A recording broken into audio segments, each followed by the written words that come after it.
مساء الخير سيد أسامة.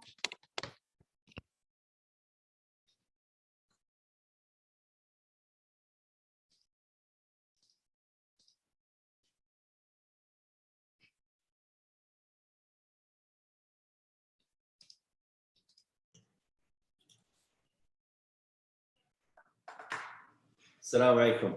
وعليكم السلام. يعطيك العافية. يعطيك، كيف الصحة؟ تمام الحمد لله، شو أخبارك؟ طمني عنك. تمام الحمد لله.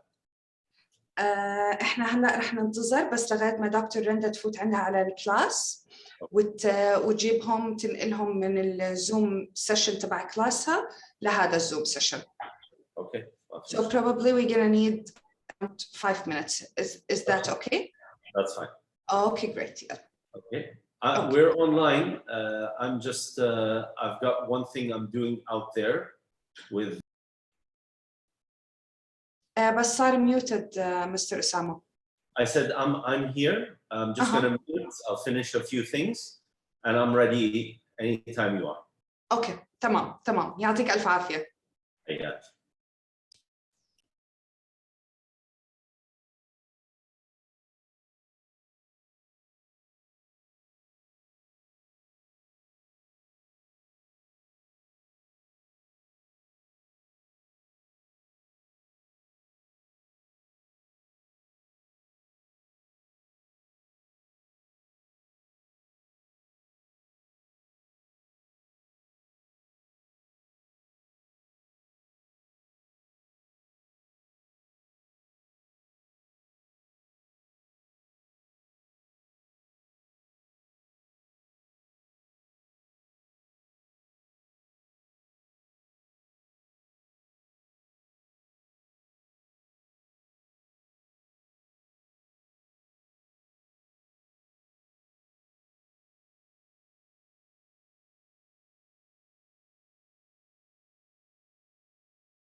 everyone. How are you doing? Welcome to the session.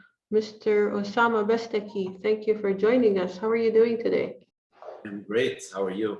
It's good to see you. Alhamdulillah, we're doing well. We're just going to wait on a couple more people. So if you don't mind, maybe a minute or two, and then we'll start it. Classy, شو اسمه 421. You're supposed to all be here. Okay, there's a couple of people missing still. وبس رح ننطر 1 or 2 minutes وإن شاء الله we will get started very shortly. Perfect. Thank you. Are you waiting for anyone from your side, Mr. Osama? I don't think so, no. All right, so give us 1 more minute and we'll get started, inshallah. Okay.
All right, ladies and gentlemen, welcome again to the seminar.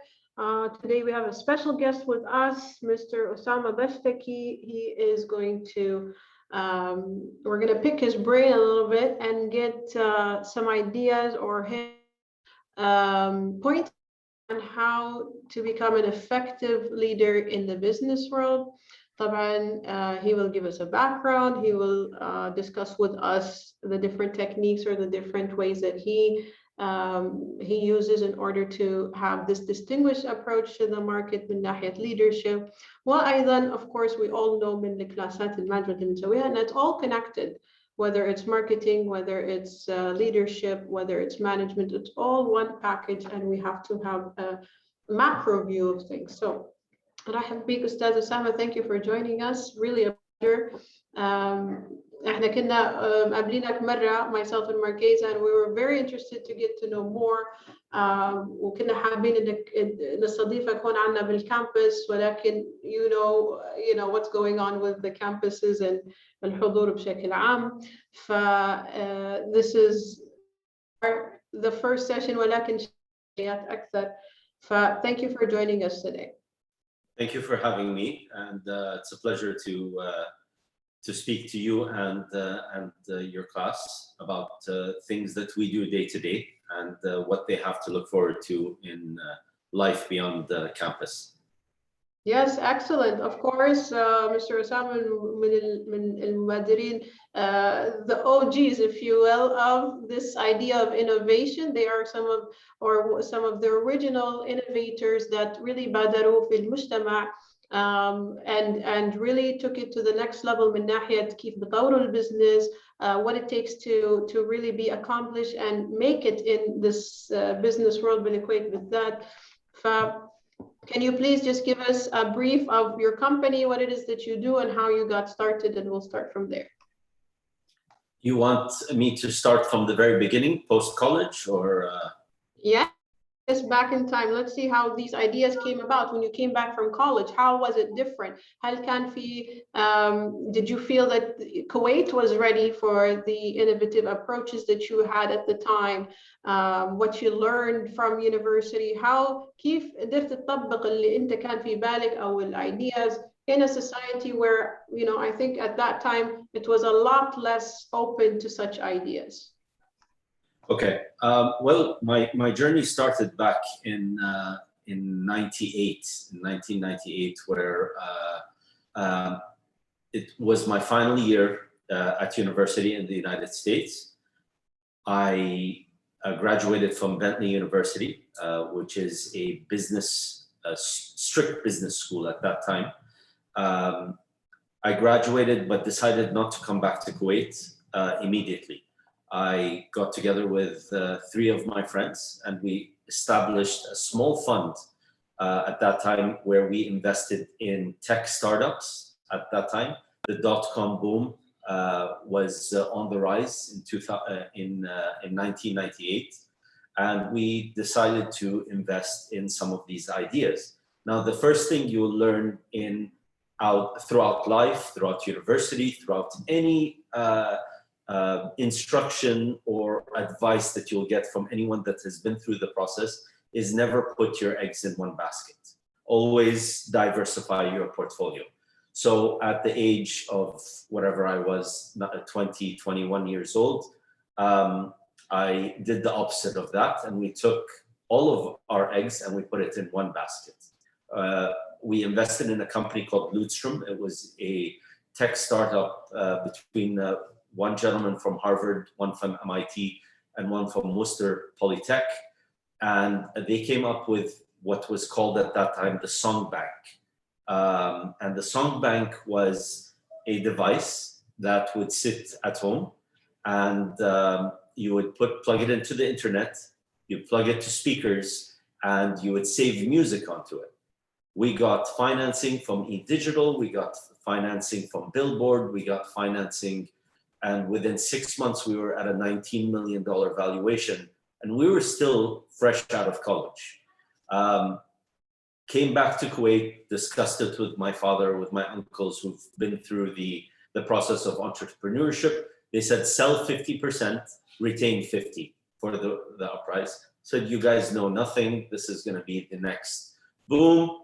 Went back to the US, and within 2 months, we lost everything. The company shut down because of one small invention called the MP3.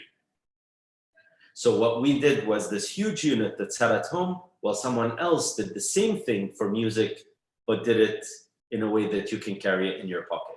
Took us out of business immediately. And that was my first lesson in life, that I knew nothing. Okay.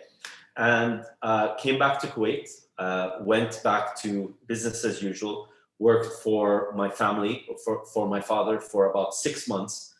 And I realized that that's not what I wanted to do. I didn't want to work for the family.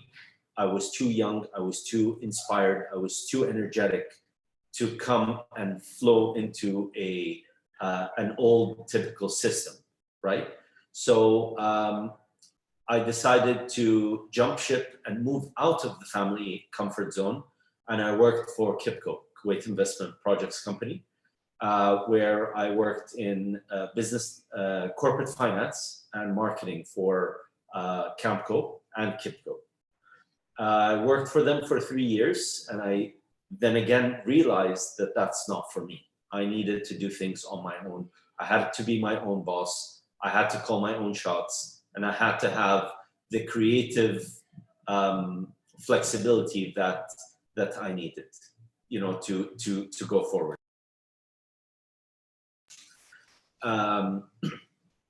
Having said all of that, I established in 2001 my advertising group, my advertising agency, because at KIPCO, every agency I dealt with and I met with lacked something.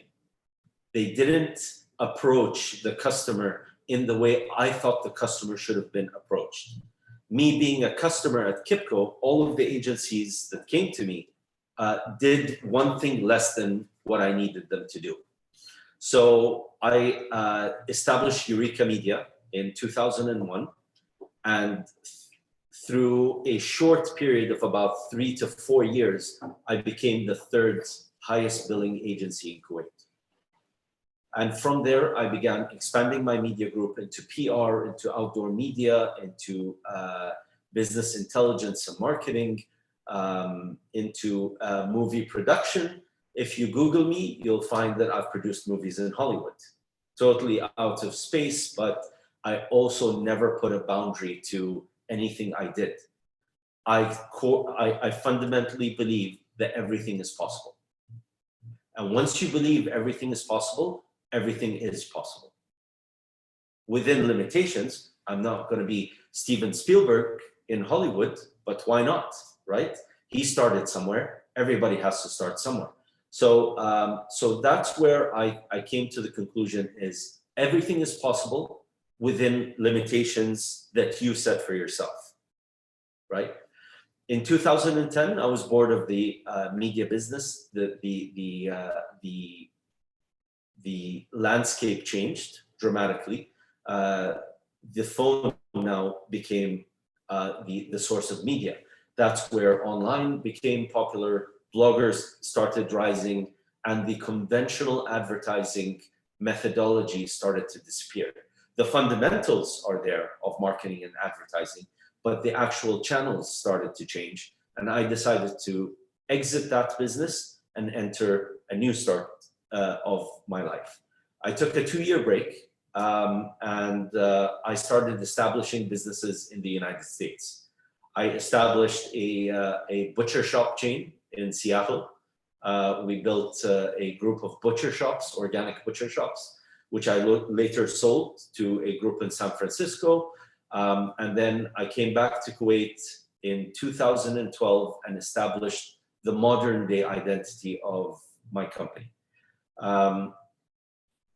With a strict focus on connecting the customers directly with the business with no middlemen, and creating platforms.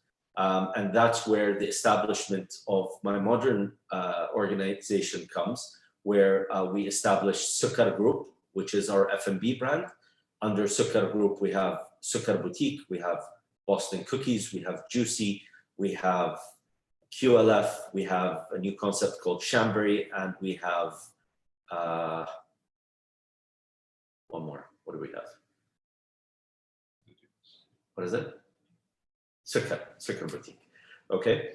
And then we went on to establish our events company, where we created platforms for the businesses and the customers. Sukkar Ramadan came about. It's the only sweets expo in Kuwait. The Kuwait Motor Show was born, and then other shows that followed. We have in the pipeline the Kuwait Boat Show, the Kuwait Motor Show. We have the Outdoor Show, and we have events. We are bringing Cirque du Soleil to Kuwait. We're bringing a lot of entertainment events to the country that the country lacks. Above and beyond that, we developed our platforms. So we have digital platforms, which are applications that we own and launch. We have shops, for example, that complement other businesses, such as the Kuwait showroom, where you'll find our car displays in different malls. We're into agriculture, we're into, you name it. Today we're into 6 different sectors: health and fitness, automotive, food and beverage, agriculture, events and entertainment, and much more. So that's my story from the beginning till today. What an inspirational story. Of course, students, you will have the chance to ask any questions to Mr. Osama towards the end of the session, but if you feel the need to ask them right away, please go ahead and type them in the chat. Such an inspirational story, and I'm sure it was frustrating for you back in the days as well, as there wasn't as many opportunities as there are now. But what I see redundantly throughout your vision, throughout your work then and now, is that you didn't necessarily go after this idea of innovation اللي هي مثلا out of the left field, and that innovation must mean something new. Innovation must mean مبادرة في شيء جديد أو في industry جديد، أو يعني كأنه عم نخترع شيء جديد من أول، يعني reinventing the wheel. What I see consistently from your vision is that you listen to the customers, and in more than one way, directly and indirectly, there is that link that needed to be joined in order for you to take this opportunity to the next level. Students من ناحية the 4 P's, product, place, promotion, and price, this is very important because in the middle is our target market, correct? So target market, Mr. Osama was working with, for example, in Kipco, he was working with he was the mediator ما بين services تبعت كيبكو وما بين فhe saw an advantage. And it reminds me of Steve Jobs' way, right? So Steve Jobs was always the ex-Apple CEO. He was always telling people or trying to shed the light أو نسلط الضوء على إن الكاستمر هو أهم شيء في الإيكويجن. Feedback is always important. Feedback is always important إن كنت ماخذته بشكل عشوائي أو بشكل مباشر, right? So I think I would like to ask you, I mean, how important is this idea of really looking at the customer need? Well, look, to be very honest, a lot of people think innovation is something, as you placed, out of left field and something abnormal or no one has done before, okay? That's not really 100% accurate. Maybe textbooks, and you might challenge me to this, textbooks will tell you that innovation is something totally new. But new doesn't mean that it's not related to the old.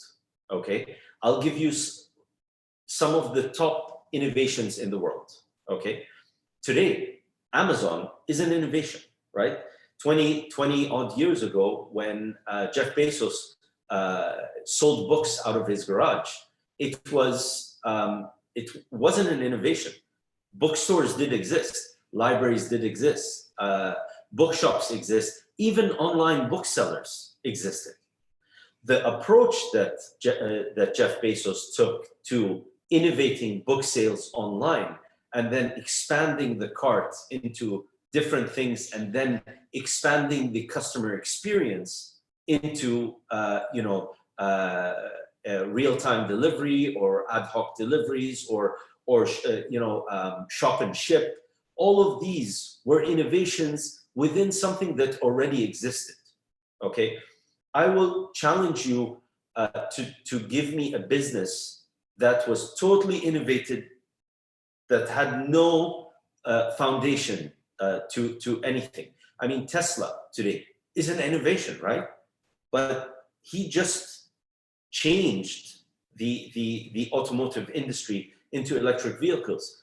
But Tesla today, if you read their financials, they don't make money out of making cars. The innovation of Tesla is something called carbon credits. So because he's working in the green space and he's contributing to a better environment, the government gives you a subsidy credit, which is carbon credits. So Tesla is actually acquiring carbon credits, and that's how they make their money. The true innovation of Tesla is not putting a battery in a car, right? In my businesses, I didn't reinvent the wheel on a lot of the things. I just did things differently. For example, Sukkah, it's a multi-brand dessert outlet, okay? Bloomingdale's does it with clothes. Harvey Nichols does it with clothes. I just replaced the clothes with desserts, right? So innovation can be from something existing, but you make it better. Taxis existed since the earliest of time, since the days people were on carriage and horses, right? There were people that dropped you off for money. But when a teacher was stuck in the rain and couldn't get a cab to stop for him and came up with something called Uber, because I want to demand the car to stop at the time and place I want, because of him being stuck in the rain, he changed the taxi industry, right? Or the pickup on demand industry. Airbnb, hotels have existed forever, right? The booking solution is what the innovation was. So I think throughout modern history, everything really has been invented, right? Unless you're going to tell me I can drink water out of my phone, I don't think what else hasn't been invented, right? So I think the focus should be on innovating process and ideology of a business rather than trying to come up with something out of scratch. I mean, if one of your students were to invent a TV that works on heat, they'd really make a lot of money here because power the TV out of, you know, the heat of the sun. But for them to do that, there are existing technologies that can make that possible, right? So I think innovation should come from inspiration and finding a niche of something that makes life easier for somebody. If you're able to solve a problem, you're able to create a business. The problem could be a small problem for a car dealership or a small problem for a restaurant, for example. I'll tell you, in my F&B, for example, my restaurant, I would love for a business to sell me chopped lettuce. I don't want to chop the lettuce myself. There's the wastage. I pay for the lettuce per kilo, for example. So a business opportunity would be for somebody to come and create a produce company اللي ما يبيعني طماط وخيار وخس by the box or the kilo, to come and sell me the ready to use products by the slice or by the pound or whatever that goes directly into my final product. That's a business opportunity. It's not an innovation. اللي يبيعني خس واللي يبيعني chopped lettuce is the same. But how they present the product for what they solve as a problem is the business opportunity. So innovation بالأحرى هو is the innovation of thinking, how to think about connecting something to another, or to look at it in a vertical or horizontal way, how we can take opportunity of something إن كانت حاجة أو إن كانت something that you see is missing out of the equation. ما رأيك يا أستاذ بالعادة إحنا لما we have this innovation class, we have something called a project that they have to come up with from scratch, or it needs to be something مميز. But a lot of times I get, you know, the stereotypical projects that you're mentioning now. You know, it's adding one thing or another. So my question is, how do we know it's of value? مثلا does it add value? وما رأيك اللي بيعطيني مثلا والله ما في منه بالكويت? Where do I go from there? ما في شنو؟ ما في منه بالكويت. Why did you choose this project, or why did you choose this product? Why did دائما شيء بنحذر عليه إنه don't give me something لأنه بس مو موجود بالكويت. It must be of value. مو موجود بالكويت هو recipe of eventual failure. Okay, in my opinion. Why? اليوم, let's take a burger, for example. How many burger shops do we have in Kuwait? Hundreds, if not thousands, okay? These all are copy-paste projects. They all have sliders, they all have the cheese with everything on it, they all have the same shrimp that's spicy and honey glazed. They all have it. Each, the next entrepreneur with a few thousand KD and does one thing in addition to the guy that did it before him. That's not innovation, that's product development. Okay? Product further development, not development, because he didn't really develop anything. Instead of adding a sriracha, he adds Coleman's mustard on it. He just changed the recipe. الكويت شعب هبات. نهب الشيء until الهبة الجديدة تجي or it replaces الهبة القديمة. Okay? That's why you see the lifespan of some of these entrepreneurs is only 3 to 5 years. Right? And that's not innovation. شيء مو موجود بالكويت راح أجيبه للكويت. Anything, give me an example of anything مو موجود بالكويت, or one of your students goes and brings that project to Kuwait, عرفتي الكويتيين فيه, ثقي تماماً إن by 3 to 4 months after that, the copycats are going to start coming out and they're going to start the product innovation. You brought الأصل اللي مو موجود بالكويت, اللي الناس تحبه, okay? بس يجيش هني the local entrepreneur ويبلش يغير until الهبة تتغير. Right? This is not project innovation. Absolutely. I mean, sorry, I thought you were finished. Yeah, to me, that's just product development. Any restaurant, any company, any automotive maker, any phone manufacturer, any حتى مدرسة أو جامعة, there's always product development. There's always a new class or a new building or a new furniture or a new زراعة بالcampus or new parking. This is all development of a business, right? But to find the niche, what is missing in the market, nobody sits at home and says, I can't continue my life without a pizza burger, right? I could live my life with whatever is in the country right now. But what would make my life easier? اليوم the foundation of الطلبات الهاتفية الأكل كان هارديز وكي اف سي. ناصر الخرافي الله يرحمه. Nasser al-Khrafi was the first entrepreneur in Kuwait to introduce delivery on demand.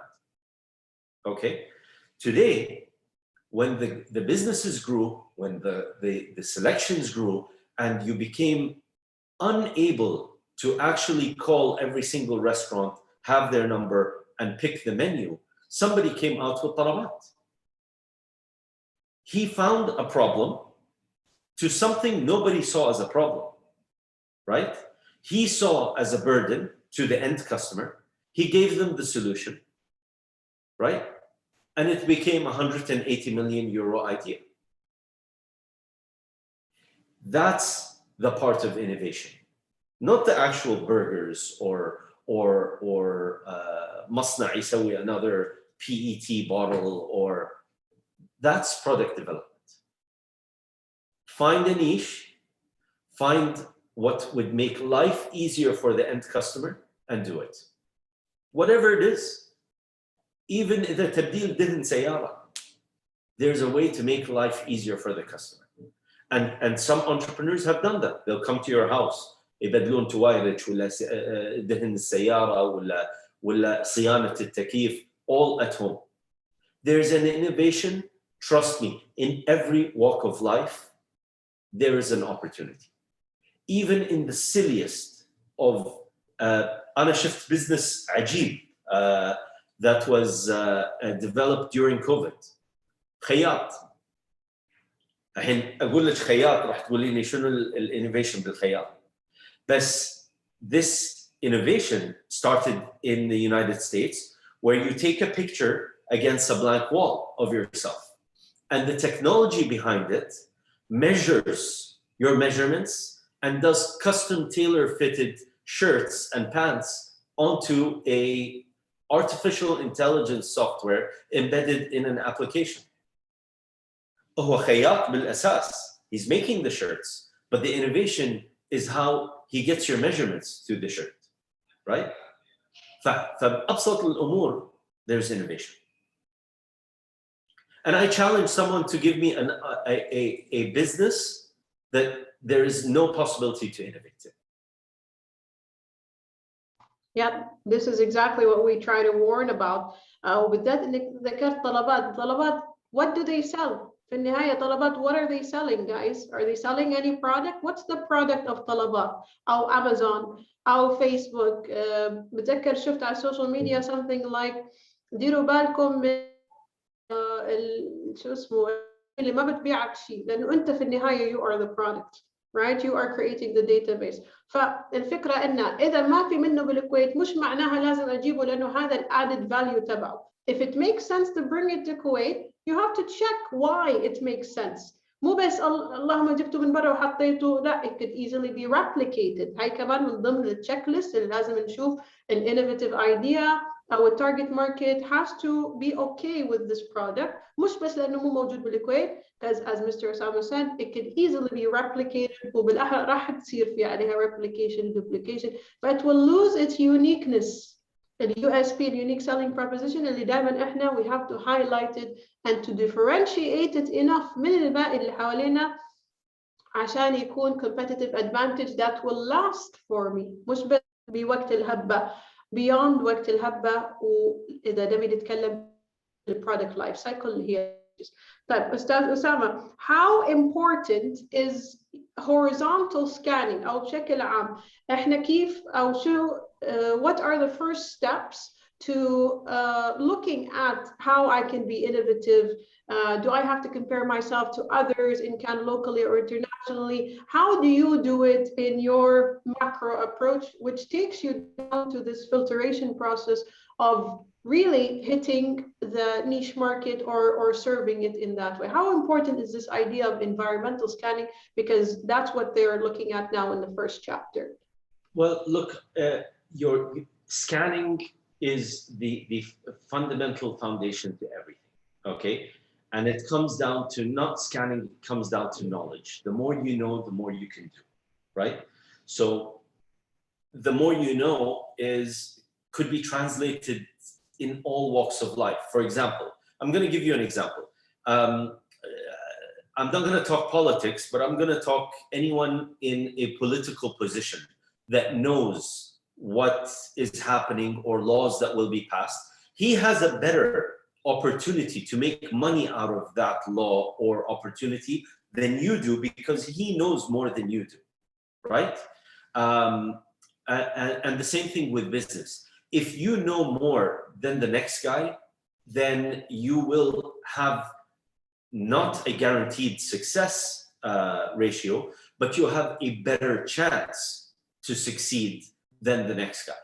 You always have to be on the lookout. And one of the things my team suffers from is my 3 a.m. ideas, okay?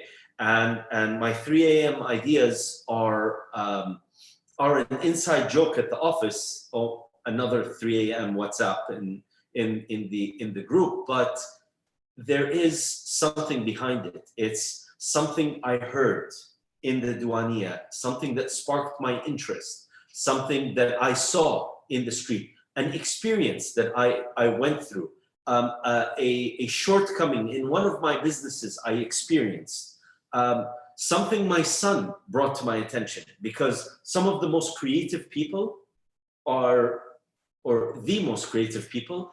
everyone in college and below, right? Us, we rely on their creativity, okay? What they demand. What they demand is what the market must offer, right? So when I scope the market, I scope for the opportunity no one's looking at. When everyone's looking at the big picture, I'm looking for the crumbs that I can shape into big picture ideas, right? So it's very important to scan opportunities, whether it's, and it's all knowledge. It comes to the entrepreneur's fire inside. If he's eager and has the entrepreneurial spirit, then he's always going to be on the lookout for something new. He's always going to be on the lookout for something fun or something different or something unique or something helpful, right? But the guy that is just going to go in a 9-to-5 job and not do that is not going to be the guy scanning. So it really comes down to something within the actual DNA of the person, right? Once you're done with the scanning, then a lot of people say it's luck after that. There's nothing called luck. Luck doesn't exist. And my definition of luck is when preparation meets opportunity. When you're prepared for something and you've done research on things and an opportunity arises and you jump on it, people say, oh, he got lucky. No, he didn't get lucky. It's because he was prepared for that opportunity and the opportunity presented to itself and he took it or she took it. So I think knowledge is the key to everything. Do you agree with me, Mr. Osama? And the more that I see, and you're talking about 3 a.m. and I have 5 a.m. with Mercade. Do you agree that the more we look at the different points of views, the more that we look at the different anything around us, in can business, in can politics, طبعا into students, you know, في شيء اسمه pestle analysis, في شيء اسمه SWOT analysis. هذه من ضمن environmental scanning. ولكن that it also inspires us, Mr. Like you said, it could be a small little idea and then you connect the dots. We can all, all of us, you've taken also leadership class, guys. We all take decisions. All of us are capable of taking decisions. Even our children can take decisions.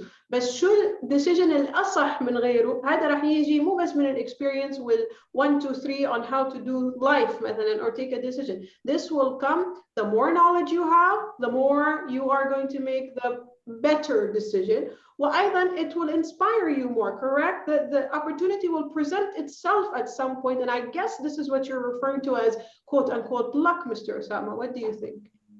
I don't think the opportunity will present itself. You have to go looking for it, right? So you could have a single household of 3, 4 brothers, and the opportunity presented itself right in the living room, and only one saw the opportunity, right?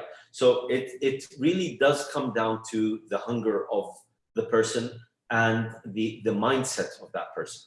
I'll tell you, with my siblings, I've got 3 brothers, all younger than I am. We're split down the middle. 2 are entrepreneurs and 2 are not. 2 have 9 to 5 jobs and 2 ventured on their own. I'm one of those 2, okay? The other thing is the 2 that are 9 to 5 are very risk conscious. We do this, we might fail, we may do this, we do this. Their calculation is more of a safe route, right? I'm more of the kamikaze route. I don't really fear failure, because failure is imminent. You will fail in life. You will fail in a test. You will fail in a relationship. You will fail in a business. You will fail in even a vacation. You could fail in it, okay? You'll fail in anything you do, but the failure is part of the journey. You must fail, and you learn from that failure to build on a bigger and better success.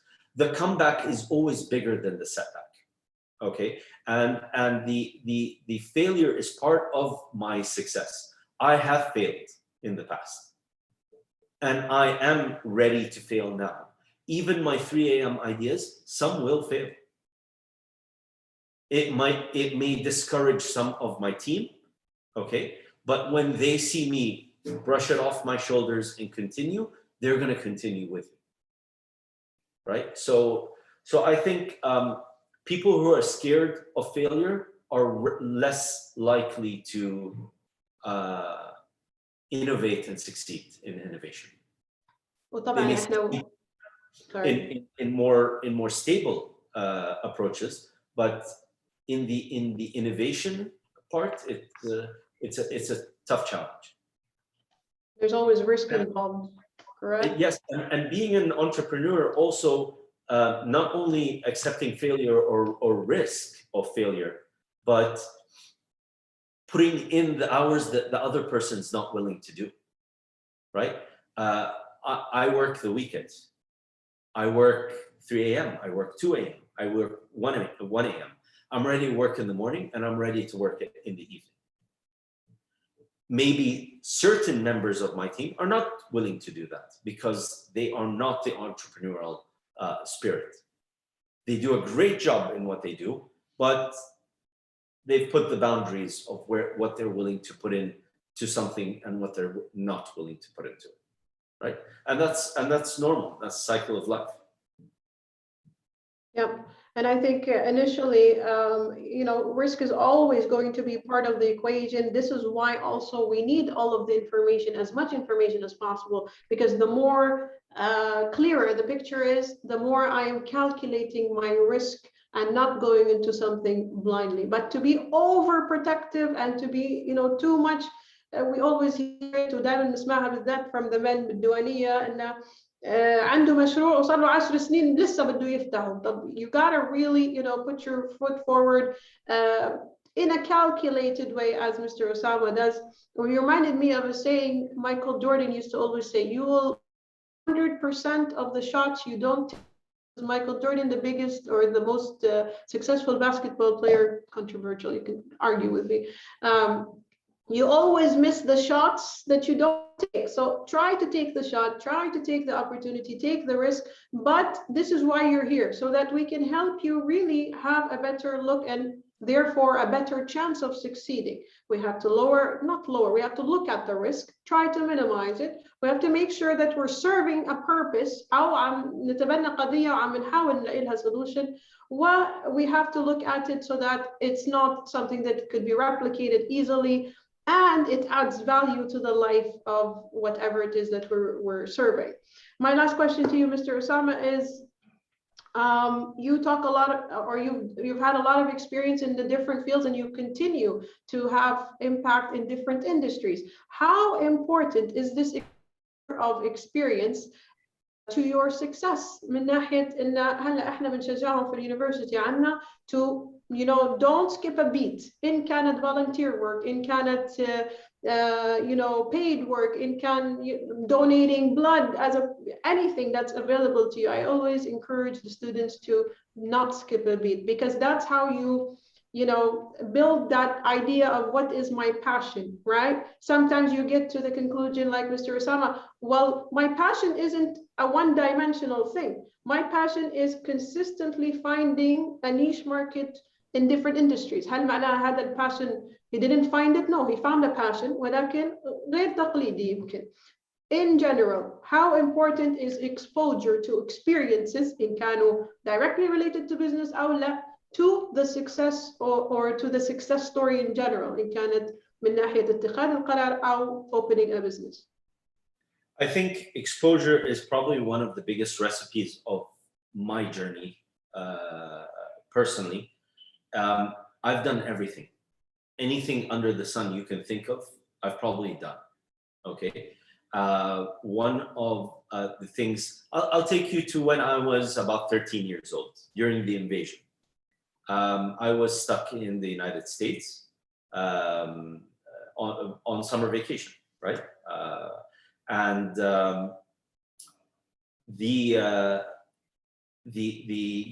Kuwaiti embassy was asking for Kuwaitis to volunteer to the military during the invasion of Kuwait, for the liberation of Kuwait, and I volunteered. And the ambassador at that time was a friend of my father's. He called me and he said, "You're too young." My father was stuck in Kuwait, right? I said, "No, I want to go and fight." He said, "You're 13 years old, right? You can help in other ways." And the embassy sent me boxes of free Kuwait stickers, t-shirts, bumper stickers, badges. And I sat, nobody made me do it, in every supermarket around the Cape Cod area. And I distributed free Kuwait propaganda material, right? Until I had towns covered with free Kuwait. I did that at 13 years old. I worked at a restaurant. I didn't have to, but I wanted to at the age of 14 and 15 during the summers, just to pass time, right? I've done everything you can think of. I never needed to do it, but I had the experience to do it, right? I think being exposed to different things will also help you fine-tune what you want to do in life, what you like in life, where the problems are. You'll never know where a problem is unless you've been through the situation that defines what that problem is, right? So I think yes, be involved, volunteer, get involved into entrepreneurial work, start a project from your home. Home businesses do succeed. Home businesses can become real businesses, right?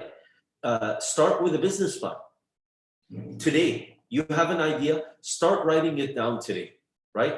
Because the minute you put the pen on the paper, it's the start of the project. Having an idea in your head, I have a brother of mine who's hilarious. He'll walk into a supermarket and pick up something and go, "This was my idea 8 years ago," right? And I always say, yes, it stayed in your head while someone put pen on paper and made that your idea happen, right? So ideas are worth nothing. And the idea is the easy part. Building the business is the easy part, right? Managing the business, promoting it, and succeeding in it is the hard part. So since you're here, right, do the easy part. Come up with the idea, develop the concept, develop the plan, develop a strategy on how you're going to approach that market, and then come and execute it when you're ready. Once you have all of the tools, once you have the money, once you have the know-how, once you find the perfect recipe to success, launch it. I think that's why. And there's a lot of people like me looking for great ideas. Find the right partner, right? Yeah, and I think we even discussed at some point that we'll have you here inshallah on KCST premises وراح نسوي innovation challenge كنا نسويها من قبل COVID وإنشاءالله we'll continue and we'll make it even more grand for the students to share their ideas or to pitch their ideas. واحنا كمان we're here obviously to help you. These are not just classes. أنا لما بقول لكم innovation class ولا marketing class, yes, okay, at the end of the day راح نعطيكم a grade, but I want you to really take from it what you need and can for your personal knowledge only or because you want to start a business, whatever it is, try to take these classes as lessons in life. And this idea of exposure, we're giving you our point of view. Mr. Osama is giving you his point of view. These are resources. احنا بنتمناهم للجميع. This is why عم نحاول نبادر فيهم ونوفر. وبالذات احنا كمان عندنا an alumni unit that's very active. We're even thinking about, we have it now one-on-one. If you want, you can come and share your idea with us and we'll help you develop it. بنفس الطريقة اللي احنا we do it in the class for innovation. We help you build the business plan وهكذا. These are كل هالأمور والservices متاحين لكم. Please take advantage of them while you're here. And of course, later on when you're alumni, these things will be available to you as well. Thank you, Mr. Osama, so much for the insight and for all the advice that you've given us. Really, yani we couldn't ask for more. A mentor, a successful one, someone who's willing to give back to the society more than one way. We really do appreciate it. And we look forward, inshallah, to hosting you again and again. And thank you. This is where we'll end the session. If anybody has any questions, please go ahead and unmute yourself or ask it in the chat. We'll give them a minute to do that.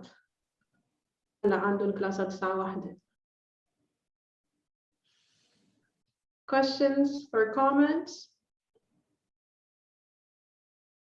Going once, twice. I think we've covered it all. If you have any more questions, you can send them over to us and we'll make sure that Mr. Osama gets them. Thank you again, Mr. Osama, and we wish you the best. Thank you. Thank you for this opportunity. Excellent. And I think Mr. Osama also has a few surprises for us, which we'll share with you. Ms. Marquesa, would you like to tell us what's going on? يس أول شيء يعطيك العافية أستاذ أسامة، عن جد كانت سيشن كتير حلوة. الواحد دائما بيحتاج إنه يقابل حدا مثلك من عنده دائما مبادرة وعنده دائما رغبة إنه هو يعمل شيء جديد، إحداث تغيير. فعن جد شكرا كثير لك، يعطيك ألف عافية. بالنسبة ل Mr. Osama, as he mentioned during the session إنه عنده طبعا different businesses. فعنا محضر لنا Mr. Osama two surprises. السربرايز تبعت اليوم إنه على الساعة تقريبا within couple of minutes راح يوصلنا كوكيز من باستن كوكيز اللي عند Mr. Osama. راح يكونوا موجودين على البوابة الرئيسية اللي عند مدخل الجامعة. هاي توزيعات فيكم إنكم تجربوهم وإن شاء الله رح يعجبوكم.